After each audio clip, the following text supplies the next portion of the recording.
It's incredible how much you can see in less than an hour's drive west from Auckland. Dramatic black sand beaches, cliffs full of seabirds, and one of the most beautiful waterfalls in North New Zealand. So if you're planning a one-day trip from Auckland, here's how to see the best spots in one day. We're going to start the day with a 40-minute drive from Auckland out to Muriwai Beach. Next we will head south for a small hike to Kitekite Falls. Then we're going to stop for a quick lunch and head over to Piha Beach. After that we'll visit Karekare Falls and finish the day with some epic sunset views from Mount Eden.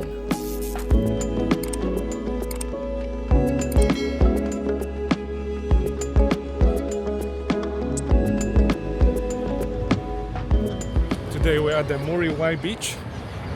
We're checking out the Gannet colony. There's a large colony of birds sitting on the rocks. So it sort of reminds me of the Iceland where we went to see the puffins. Very similar experience. A whole bunch of birds on the black sand beach. So that was the first lookout at the Gannet's colony. There's another viewing platform.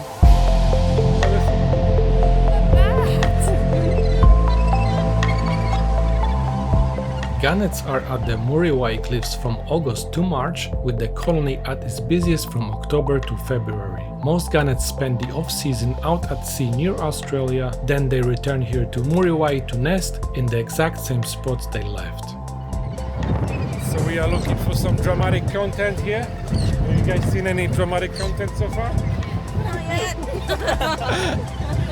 On the website they describe here that you might see some dramatic content, which is the bird in the breeding season. So many of them here. Most gannets stay with the same partner year after year, and each season they reunite with a greeting ritual, lifting their wings, tapping beaks and calling loudly to reaffirm their bond. Gannets are spectacular hunters, diving from up to 30 meters and striking the water at nearly 19 kilometers per hour. Their bodies are built for the impact, with reinforced necks, shock-absorbing air sacs, and eyes adapted for underwater vision. Dramatic content.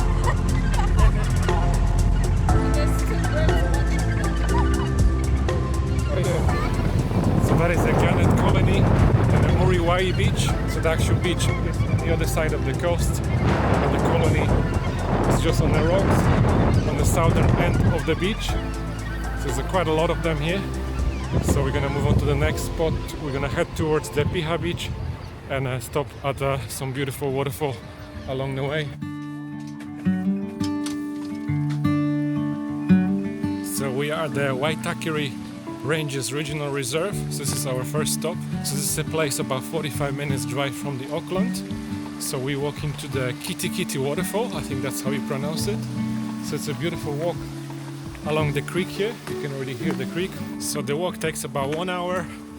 It's about 77 meters of elevation. It's a bit of a steep section to get to the waterfall. The final stop will be the waterfall, which is about 40 meters high.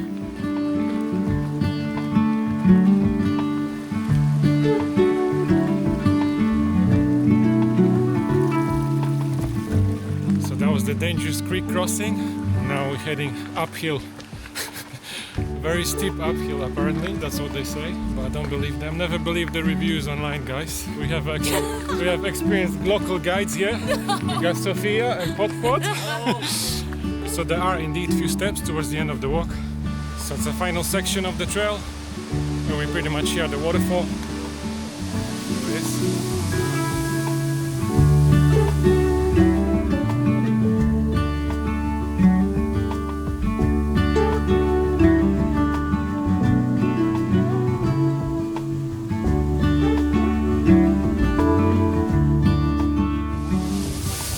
Made it to the waterfall. We're not gonna go up. We've already been up. Yeah. Not in time to go back.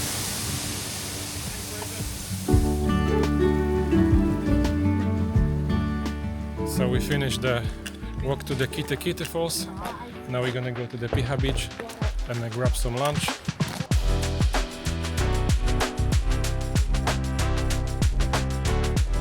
Lunchtime in Piha means choosing from just a handful local spots, and Surfside Bites in Brew is the one with the unbeatable view over the Piha Beach and Lion Rock. Their menu is exactly what you want after a morning of exploring: tacos, fish and chips, karaage chicken, salads and a solid lineup of burgers. We all enjoyed our lunch here, the food was tasty, the views were hard to beat, and it felt like the perfect break in a day before heading out to explore Piha Beach. We're gonna go for a little walk towards the keyhole, which is at the end of the beach. Lion's Rock right behind us. We're gonna try to get to the keyhole, but from what I'm seeing, the water level might be too high at the moment. The low tide is from 7 p.m. It's about 4 p.m. at the moment.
So that was a beautiful Piha Beach and a keyhole and a non-rock from the air.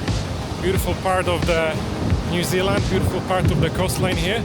It sort of gives us a bit of Icelandic vibes. So I hope you enjoyed that. Now we're gonna head for the last stop of the day, which will just a quick walk to the Karekare Falls. So as you can see, the water level is much lower right now, so we are able to just walk through the beach, because I think in a high tide the water might be actually filling up those rock shelves here. As you enter the beach, there's information about the tide timings, so have to look at that.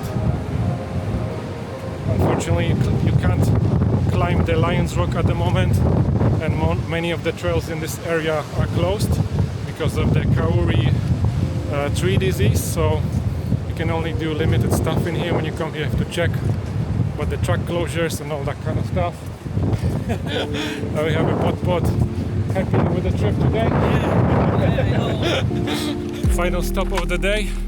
We're going to the Karekare Falls with 3 philos. And the Karekare is a famous Filipino dish that you eat with a bagoong. That's all I know. What else should I know? Rice. You eat it with the rice and the bagoong. And you can already see the waterfall from the road here, just right there. Now we're gonna go to the bottom of it, 600 meters, get some beautiful cascade. The beginning of the walk.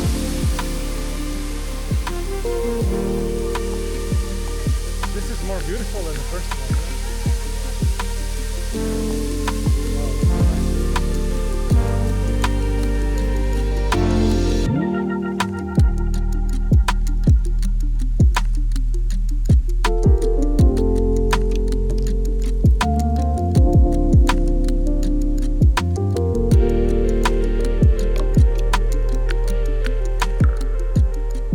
So since we all decided that was the favorite waterfall of the day, we decided that the dinner will be Karekare today. Everybody agrees with that conclusion? Karekare with bagoong and rice for dinner. Before we wrap up the day at Mount Eden, here's one more place you might want to check out. If you've got time, I want to explore a different corner of Whatipu Ranges. Whatipu Beach is a great option with views of 9-pin rock and a really wild coastline. It's about an hour's drive from Karekare since you can't cut along the coast, and there's even a 21.5 kilometer hiking trail between the two if you're keen for a big day out.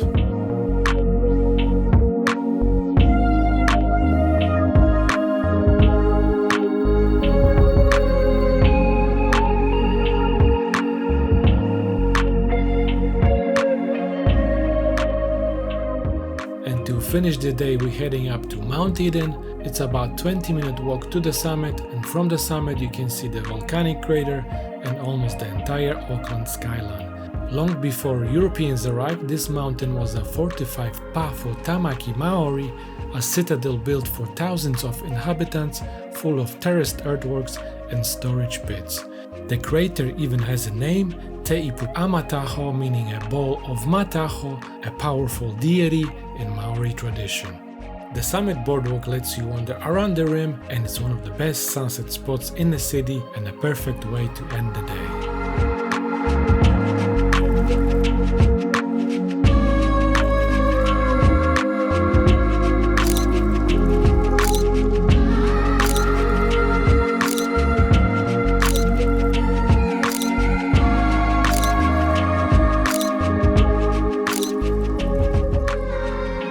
There you have it, the perfect one-day Auckland itinerary. I hope you enjoyed this video. If you did, please give it a thumbs up and subscribe to the channel. And if you want more ideas for your next New Zealand adventure, make sure to check out the other videos on my channel. Thanks again for watching, and I'll see you in the next one.